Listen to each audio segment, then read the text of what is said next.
Donald Trump joue gros le 6 novembre prochain. Les démocrates semblent avoir le vent en poupe pour reprendre le contrôle de la Chambre des représentants lors des législatives de la mi-mandat.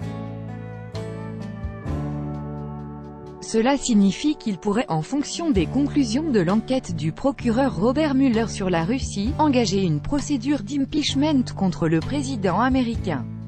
Mais une destitution reste un scénario très improbable, car il faudrait un vote à la majorité des 2/3 au Sénat.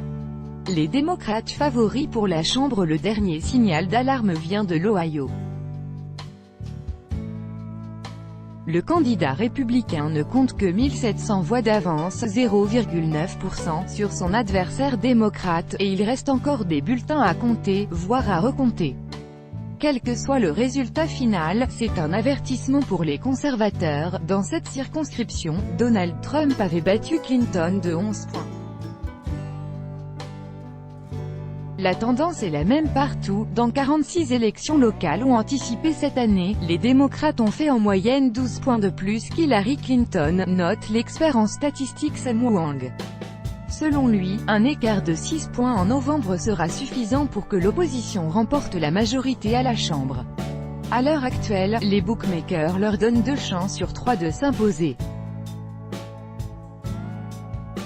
C'est plus serré au Sénat aujourd'hui. Les républicains ont une courte majorité de 2 voix au Sénat. Mais seulement un tiers des sièges est en jeu en novembre, et de nombreux sortants sont des démocrates, ce qui complique la donne. Pour renverser la vapeur, Chuck Schumer et les siens auront besoin de réaliser un sans faute et de créer la surprise dans quelques États conservateurs, ce qui semble à ce stade assez improbable, surtout avec une économie américaine qui reste au beau fixe. La grande inconnue, l'enquête de Robert Mueller. Le procureur spécial va-t-il rendre son rapport au Congrès sur les soupçons de collusion avec la Russie et d'entrave à la justice avant les midterms? C'est la grande inconnue à l'heure actuelle. Pour l'instant, les avocats de Donald Trump et Robert Mueller négocient en vue d'un éventuel témoignage du président américain.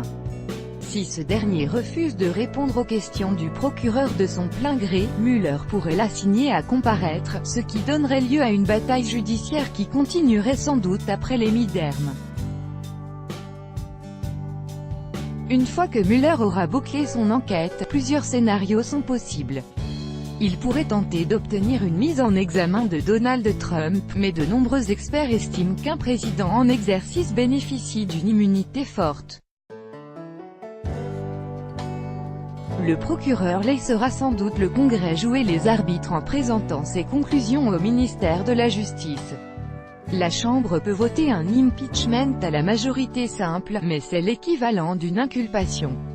Un procès se tiendrait alors au Sénat, et une destitution, l'équivalent d'une condamnation, devrait être votée à la majorité des 2/3. En 200 ans, ce n'est jamais arrivé. Nixon avait démissionné juste avant.